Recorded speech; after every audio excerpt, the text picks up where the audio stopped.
It's my day! So, it's my day guys. Dahil ngayon guys ay birthday ko.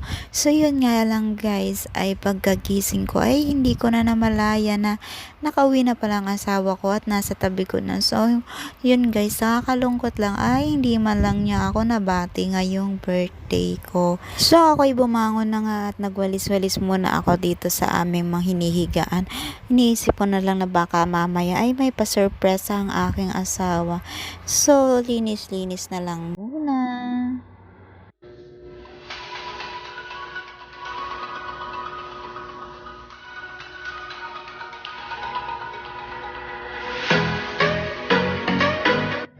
At pagkatapos ko nga guys magwalis ay binisita ko muna ang aking mga sinampay at baka nga mapunta na sa kabilang bahay ang aming mga damit dahil nga naman ay mas malakas ang hangin dito sa taas.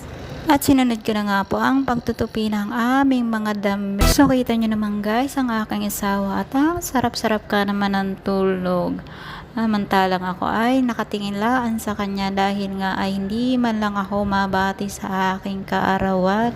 So may naisip nga ako guys, total naman ikasarapan ng tulog ng aking asawa. Aking ando double check ang kanyang pantalon at baka naman ako'y may makita man lang, malay mo naman ay may pa-surprise parang regalo sa akin. So aking nga guys binalat-lat ang pantalon ng aking asawa at nakita ko nga ang relo. At pagkatapos naman guys ang kanyang pitaka na ayaw yatang magpaalis sa bulsa. At wara guys makapal. So titinan natin guys ang laman. Parang nakabukat, nagyayayang buksan. At sumunod na nga nakita ko ay ang susi ng kanyang motor. So yun guys, wala ako guys nakita. Pero guys, parang mas malaki-malaki to guys sa regalo. At parang makapal ang laman ng wallet ng aking asawa. So titinan natin guys kung anong laman. Tingin nyo guys, ano kaya ang laman ng pitaka ng aking asawa? So ako ngayon pasimpleng tinitingnan ang laman ng wallet ng aking asawa. Baka nga naman guys magising ang aking asawa. Pero ito guys ang aking nakita. Wow, ang kapal. So ako nga guys ay sayang-saya sa akin nakita. Ikaw ba naman makakita nito na aakalain mo naman ay regalo yung makukuha mo. Pero mas maganda pa pala sa regalo ang makita. So akin ay binibilang ang pera ng aking asawa. So ito na nga guys ay talaga naman ay dinadahan-dahan ko ang pagkuha ng pera. At baka naman ay ako yung ma-surprise at baka ito'y peke. So akin ay dino-double check naman yung pera guys.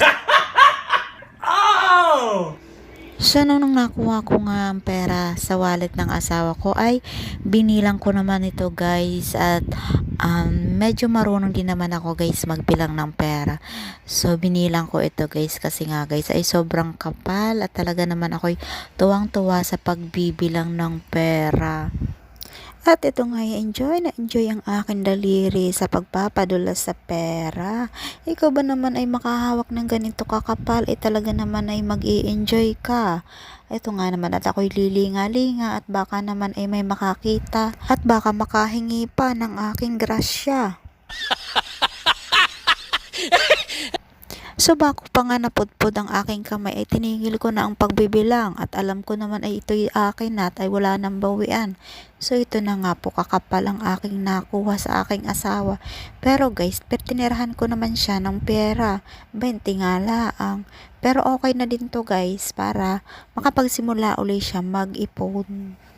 Para nga naman ay hindi na siya muna mahirapan. Syempre punong-puno na yung laman ng kanyang pitaka. So aking binawasan laang ay aking asawa. Ito ay mag-ipon na uli. At may 20 naman ako ditong iniwan. Kumbaga itong 20 Lucky Charm. At binalik ko na nga ang wallet sa pantalon ng aking asawa. Ay aking asawa ikay mag-ipon na uli. Hari ay babalik ko na. So habang nga nasa kasarapan ng tulog ang aking asawa, ako naman ay busy kaisip kung anong mga bibilhin ko. So ang una ko nga naisip na gawin ay ako po'y magsha-shopping. So ito naman guys ang gusto ng mga kababaihan mag-shopping. Kaya syempre nagtabi tayo ng allowance para sa shopping. So yun at may naisip na naman ako ng aking mga bibilhin.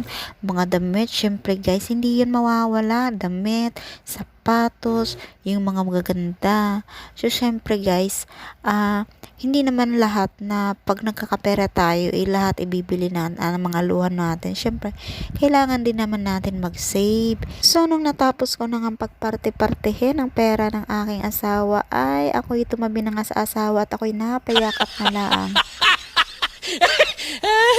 At nang nagising ang aking asawa, abay nagtataka, bakit nga naman daw nandun ang kanyang pantalon? Ay, hindi ko pala napansin at dun ko agad ulit naipatong ang pantalon ng aking asawa. Yun tuloy, ako yung nabuko. So pagtingin niya ng kanyang wallet, bakit to wala ng laman? May 20 pesos na lang. At sabi ko nga nasa akin ang pera at aking itatago at baka manakaw. So yung asawa ko naman ay tuwang-tuwa, tira pa nga daw ako ng 20, dapat itinago ko na din at baka naman manakaw pa.